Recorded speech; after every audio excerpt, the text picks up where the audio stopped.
Hi guys, and welcome to the TruGolf Academy. You've joined me, Jon Watts, today at Drayton Park Golf Club.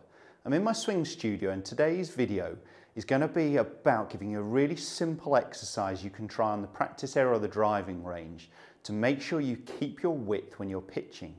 Now, what difference is that going to make? It's going to mean that you utilise all the loft on the club as well as the bounce, so really getting that club skimming correctly. We're coming into winter time, which is actually why I'm recording this one inside. It's pretty grotty out there right now, but in wet ground conditions, the last thing we want to do is go in with that leading edge, our handle a long way forwards, because we're just going to get it digging. Unless we get the strike perfectly ball first, we are going to be catching it fat. And if we are going a long way this way, we're also going to be de-lofting the golf club. Even if we do strike it, it's going to be a lower flight.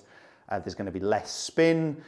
It's a little harder to control. So what I'm going to show you is a method that's going to make sure you use maximum loft, maximum bounce. Now, this width exercise could actually apply to a lot of shots. So by all means, you could actually take this then into your full swing. I'm just going to show you with a short shot, partly because the band that I'm going to use perhaps isn't a little long enough for me to make some full swings with.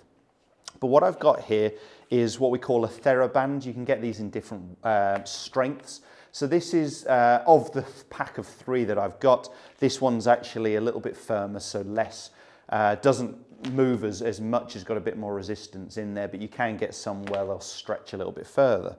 So what I'm planning on doing is popping this round my back and just holding it with the grip.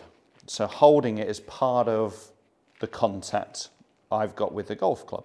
And what I'm trying to do is keep the width here as I'm swinging back. What this band wants me to do, as it's tied around my back, is it wants me to shorten. So it wants to pull my elbows in towards my body where I'm losing width. So what I've got to do is fight against that and try and maintain this width and keep my arms stretched away from me on the backswing, into impact, and away from me on the way through. Again, where they want to be is definitely in here folding because of the resistance of the band. So it's a great exercise that's going to really force you to keep the width, to keep your arms out away from you rather than in here.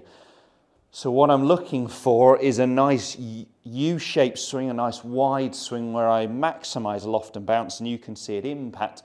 My handle of the club is about level with the club head, not leading forwards or losing any angles in here. So go ahead and make some practice swings. It is awkward to hold this, and that's part of the reason I'm just making some small swings, doing it, trying to keep that resistance on the band, not letting my arms come into my body. So I've got about a 40-yard pitch shot. I'm going to sort of make around a hip height with a 58 degree, and I've got the dots on my club head here, which you'll see. So with my HMT monitor, that's going to give me some club head data. This starts with 58 degrees of loft. I want to try and return with as much loft as I can, so as close to that figure as I can. You'll be surprised how far you actually are de-lofting your clubs even when you're pitching. So anything plus 50 degrees is pretty good, but the more the better. Let's give it a go. Nice wide swing. So I caught the ground a little bit before the ball there, but it doesn't matter if you are, yes, I'm off a range mat, but if you're using the loft, using the bounce on the golf club, that's what it's designed for. Is the best wedge players in the world, they are actually striking the ground a little bit before the golf ball or at the same time as. We're not getting it where it's ball, gap, then divot with our wedge shots. We want this width. That was 51 degree. Let's see if I can do a little bit better, really trying to keep some width. As I said, this makes it tricky. If I click on the screen, you guys can actually see the ball fly. I should have done that on the last one.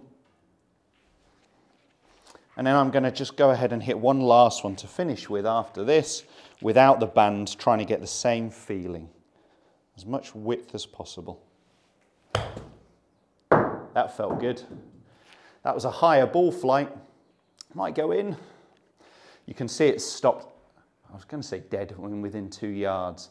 54.5 degrees, so that's a really good effort. This starts with 58 degrees of loft on. I'm just going to hit one last shot without the band. Now I've got that feeling, and see if I can create that same Nice. Oh God, it feels very strange when you take that band away. Going to really try and get this width. Not sure I can swing a golf club. Actually, the club feels very, very strange, very, very light, but you can really get this sensation of width rather than a narrow swing. Let me try and hit one to finish with. Again, nice wide swing. It's a little bit shorter. It's a slightly smaller swing that I made, but if we look at the numbers, I'm pretty sure it's going to be decent. So we've got the last two shots, 54.5 degrees and 54.9, so nearly 55 degrees of loft. So I've only de-lofted that wedge by 3 degrees, which is a great, great effort. Exactly what I was looking to try and achieve. That I managed to maintain the loft, maintain the bounce of the golf club and get that club working for me. As I said, this could work with a lot of different shots. You could always incorporate this into some iron shots. You may need a slightly longer band, but I think if you can create the width here, we can start to feel a little different. So this would work very well if you're a player that gets into this sort of backswing position or this sort of position on the way through and you want a little bit more extension. Hope you enjoyed the content of the video. Give us a thumbs up if you did. Post some comments and questions below. Let me know how you're getting on, if this is an area you struggle with. I'd love to hear what videos you'd like to see me film some subjects on.